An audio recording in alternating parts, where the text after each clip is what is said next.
I'm Eric Wolf, and my experience in business peer groups has changed my life, especially my membership in Vistage, one of the world's largest CEO advisory groups.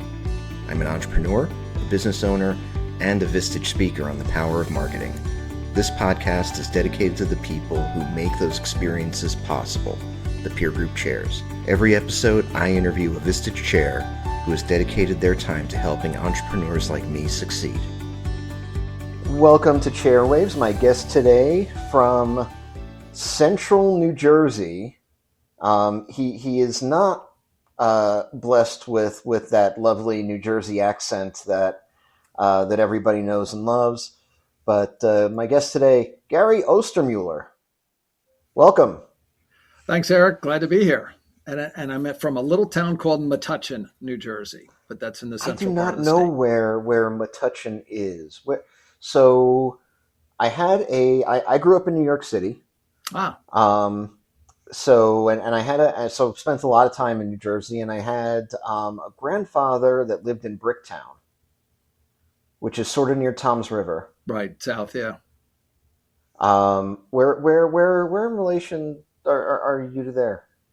We are near Edison and New Brunswick. Oh, okay. We're right on the train line that goes down between New York and Philadelphia, or train. I'm familiar with that train line. Yep. I rode it several times. Very cool. Yeah. From the Edison, New Jersey area, glad to welcome you. Thank you for being a great guest. I'm excited to chat with you. Same here. So let's start by going back in time a bit. Vistage chairs, as you are aware, typically have one or two careers before they become Vistage chairs.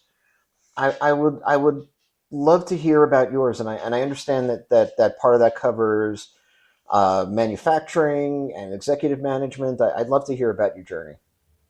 Sure. After graduating college, and when I graduated, there was a bit of a recession going on, so jobs were kind of scarce. And I had worked for my father several times the subsequent years. We owned a factory, manufactured. We literally made nuts and bolts, threaded fasteners. Okay, hey, someone's got to. Yeah, exactly. That was my thought. They're not going to make themselves. Somebody has to do it. We made fasteners for both the construction industry and a lot for the OEM line. So we did a lot of specialty products. And my father had a partner, so I actually worked for the partner, which worked out great. I got a lot of good hands-on training as a result of that. And then eventually tide shifted. My father retired, and then it was the partner and I, and eventually it became me and the partner's daughter, a gentleman named Bill Rigney. And so that was my introduction. For 30 years I was there, and we made the fasteners, we expanded the company, and then we downsized a little bit when there was the last time we had all sorts of tariffs and steel problems and getting material and China infiltrating the market. We wound up downsizing quite a bit. And so then it was during that period of all this transition when a friend approached me. He was looking for something else to do. He owned a self-storage business. He was looking for something else to do as far as peer contacts, people to talk business with. And then he brought to me, he said, "Hey, I think we got to try this thing," at the time called tech. So I joined my friend Mike, and the two of us became tech members, and eventually that turned into Vistage. What year was this? What was that? What year was this? About 2001, 2002, in that range. Okay. Yeah. So the economy was not in a terrific place around that time. Correct. Correct. What did tech, the pre-Vistage, what did tech bring to your world as an entrepreneur? And you had at this point been working in your family business for how many years? 20 yeah, years. Um, the biggest thing that it brought to me then, and I do continue to stress this, is the that as much as you think your business is unique, because we definitely thought that ours was unique because of the product line we handled. We had a variety of materials, and then when you go to at the time a tech or a Vistage meeting, you find out that so many businesses are going through the same thing. And granted, the product is a little bit different, but the HR, the accounts payables, accounts receivables, personnel issues, they're all the same, or at least similar enough that you could learn from them. And that was very eye opening to me. What would you say that is the biggest? You had done 20 years and in the family business, which is in some ways not the easiest way to do business. Mm-hmm. Being the second generation in a family business, and you were sort of the uh, you were a co-second generation Right. because you ended up with a co-executive from the other partner's family. Correct. So, what were the most difficult things about those first 20 years, and what would you say made the time after better? Did tech contribute to did it fill a hole that you had somewhere?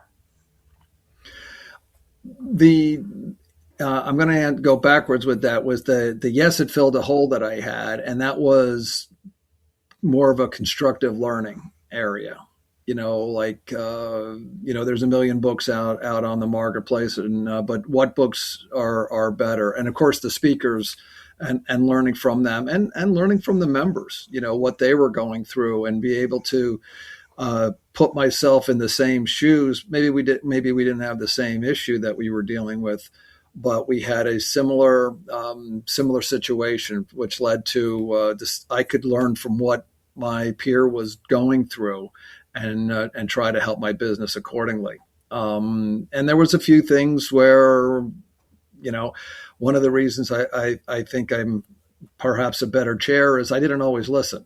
And I learned a few things the hard way as a result of that.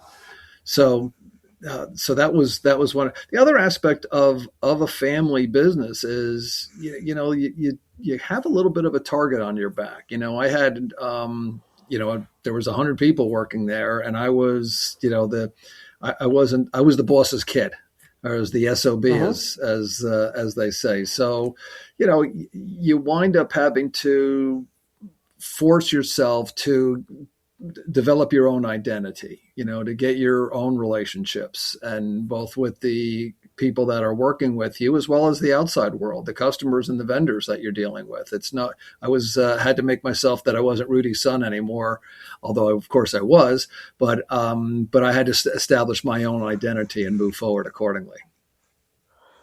What was it like? What was your and I'm curious. What was the working relationship like with you and the other partner's daughter? And how did you guys navigate?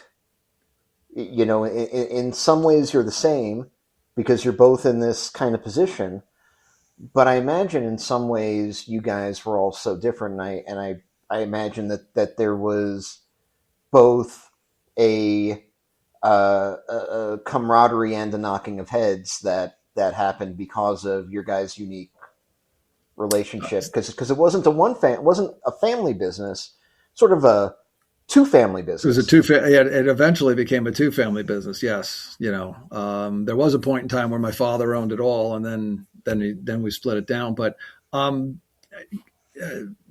we had a very good relationship. I used to joke around that I knew her before she was born, because of just the relationship. I just knew her father that long, since I was a little guy. So we had a great relationship as a result of that, and a lot of respect for each other. And and we actually worked very, very well together. I when I was president of the company, I had her in a key group for one thing, so that she got part of the experience as well. So that part was pretty good, but there was a bit of a transition there because we were both going through, as I said, that second generation hiccup, if you would. But and then trying to work in our lanes within the business, and yet there was so much overlap, like so many small businesses have. You know, we both were a bit on the owner operator side, whereas we were wearing too many hats or doing too many things, and working on shedding that and delegating things accordingly. And how did you what happened with the business and you and her? How did because I'm assuming that you're no longer in the business. Correct. Neither of us are in the business. We sold it during the financial crisis of 2009. Okay. We sold it to a company came along that was rolling up. They actually bought me and another competitor. So we put three companies together, his company plus the other two, and they're still functioning. They're still doing things. And for a member of mine actually asked me a question about some of what I used to make, and so I pulled up their website and said, "Here, this was what we did," so that he could see. But yeah, we sold the business, and then both of us ultimately left the business. And how long were you a tech member until the end of that? Yes, I was a member for 7 years. So I was a member when it switched from tech to Vistage. I had a great chair, and when I sold, I had, in a sense, no more connection to the business anymore. So I was therefore no longer qualified for membership. But it was a great experience, and my Vistage group, I leaned on them a bunch. As I said, they gave me a lot of insight. Some I listened to, some I didn't. But that's kind of how experience is a great teacher. So I'm trying to pass it forward and telling people, do as I do, not what I said, just a little bit. When did you become a chair? I went through academy in 23, and I formed my first group in 2024. September of 24, my group launched. So What were you? So we've got a bit of a gap between yes, when you left the business, and so what were you doing at the time that that you started thinking about Vistage again, and how did that happen? when after I sold out, I was looking for a job, and I came across. I was far too young to stop or retire or anything. So or in my own mind, of course, I went to work for a building supply company. And ultimately managed two branches for that outfit. So we sold insulation and wall products and that. So I ran two branches for them for a number of years. And then I was general manager at a piping distribution company, doing specialty piping, again, using my metals background in that trade. And I was there for a while. And ultimately, the company was going for sale. And so I was asked to, the owner didn't need me around anymore, kind of a thing. So I left that. And shortly thereafter, got a call from Melissa Palmer at Vistage saying, "Hey, we're looking for chairs. Had you ever thought of being that?" And immediately I kind of kicked myself for not thinking of it myself. But I said, I thought my chair had the best job in the world. You got to drive around, you got to talk to people, got to meet nice speakers, and have all of that, all of the benefits of being involved in a business and talking with business owners all the time. I said, "Sign me up. This sounds like a great job." So I went to academy, and here I am. A lot of people will tell me there's a recurring theme, shall we say, on this podcast as we approach 80 interviews.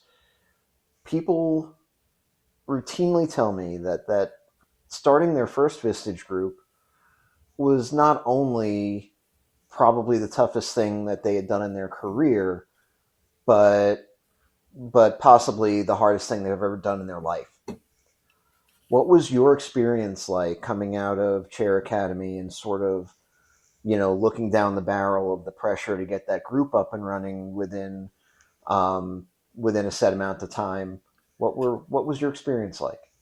It was, Eric, I agree with you completely in that it is a very difficult thing to do. And you come out of academy and you think that you're just going to sign members as fast as possible because, face it, I'm an alum. It's great. I'm a believer. I know what they're offering. So there's that challenge, plus the challenge of, getting somebody on the phone, getting somebody to return your calls, and just the challenge of building the group. In a way, one of my earlier phone calls was a gentleman that I dealt with back in the building supply company, and we kept in touch on LinkedIn, a couple of times a year. His firm, he would post a picture and I'd, give him a compliment back. So we stayed in touch. So when I called him, he took the phone call, but also he was, oh, this is the greatest thing in the world. This is what I'm looking for. Sign me up. I was like, dynamite. So there's one, and of course we weren't officially signed yet, but at least it was going in the right path. And then I got a couple of more guys online. So I still joke around them being the core four that came in, who are still with me. I'm happy to That's say. terrific. They actually came relatively quickly. But boy, getting the fifth member, that took a few months, and a lot of calls, a lot of trials and tribulations to get to that point, and just persistence to keep going at it. So you guys have been together now for close to 2 years, or about 2 years, Right. officially launched. What have been the highlights of that time for you? Because that's the point where a group really starts to get really starts to mature. Sure. And that culture now is built in. And what does that group feel like to you now? What do you feel like have been just the best victories of the last 2 years? A couple things. For the group as a whole, the times where they really do come together for each other, and whether we're processing an issue or just acting as a sounding board, but we're really getting to where there's a lot of compassion in the room, there's a lot of caring in the room, but there's a lot of challenge in the room, and it takes a while to get that trust where they feel comfortable challenging each other. But eventually that does come around, which is great. I felt that our last meeting was an all-day executive. We tackled a couple of issues that it was one of the better ones that we've had. The meeting before that, we also tackled a difficult issue. That was very valuable. That I think the member got a lot out of it, but also the whole group really, as I said, came together and worked it through. The other thing that's very rewarding is when you finish a one-to-one, and I do all my one-to-ones in person. So you Good get for back you. into the car, you've done the one-to-one, you get in the car and you say, yeah, I nailed that one. That one was good, because you could really feel that you had some progress with the member, that there was a light bulb that went off on their part, and you just really feel good about it, and it's a very rewarding feeling. Is that your favorite part of the experience, doing the one-to-ones and getting that charge when you're done? Or what is your Yes. favorite? Yeah.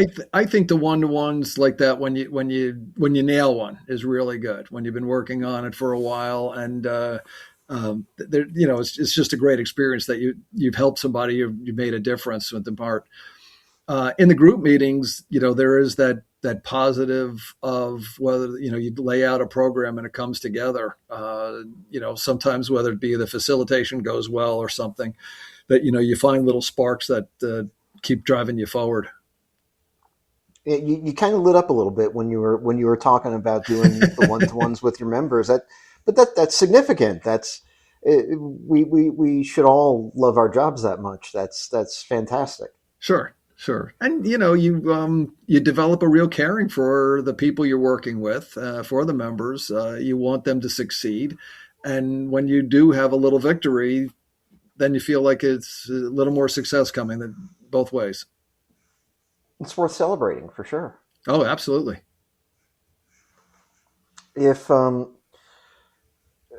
do you think? And so you worked at several companies. Of course, there was one that monopolized your formative years as a business person. But you came with a very heavy manufacturing construction kind of background. How did that inform the way that you show up as a Vistage chair? How what did you bring from your past that that came just directly into the group? A couple things. One is, and it's part of my bio, where, as I say, I can relate to from the shop floor to the boardroom because I swept floors. I dealt with the bankers and the lawyers. I dealt with obviously similar levels on the customer side as well. So I have a broad range of experience of dealing with a variety of people that are within a company. So I always think of when we're having a conversation and somebody has, whether it be a warehouse, factory, you're dealing with more of a labor force as well as the office force. I can relate to that. I understand the differences of the roles and the value of the roles. And understanding where people are. Also, that people throughout a company really care for what's going on with the company. So, to bring all of that out very strongly. So I think that's been one advantage of being on that side. And I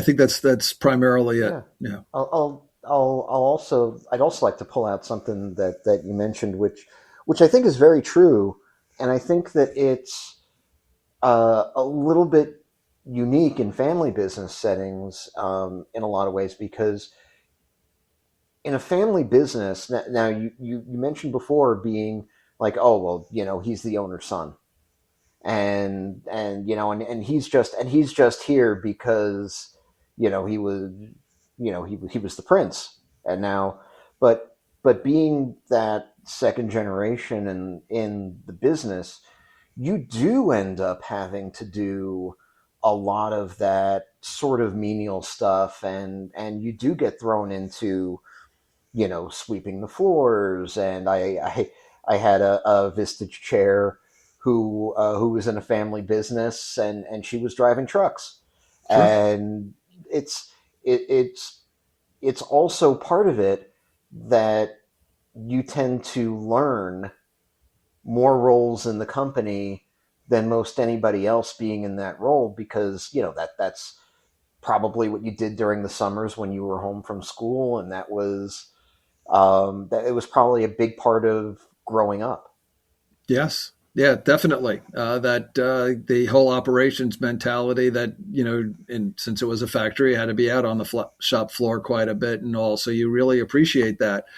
One of the difficult things of moving up the ranks is shedding some of those experiences. You get into your comfort zone. Working in a factory was very comfortable to me. I knew the workflow, I knew material flow, et cetera.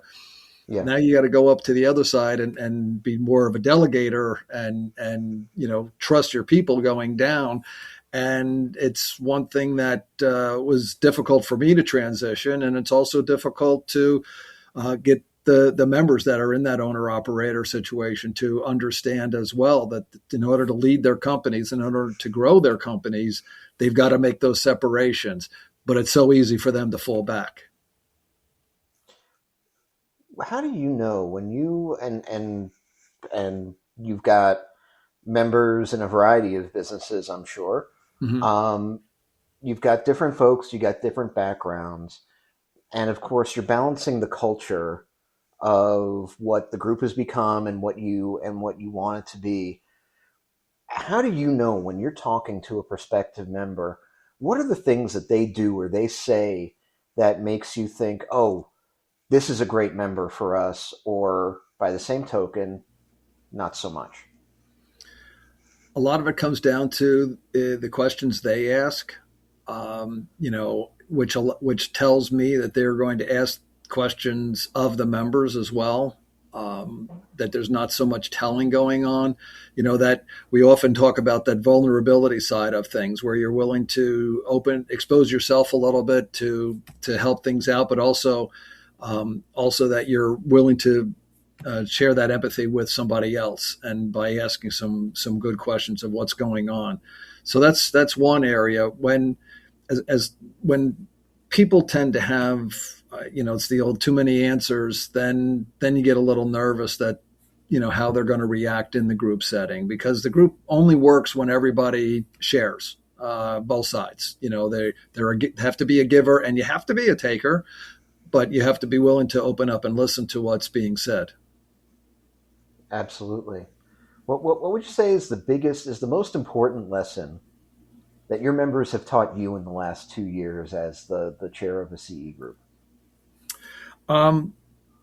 That's a really good question. I think a lot of it has to do with that level of respect and how that they can pull together and exchange information with each other.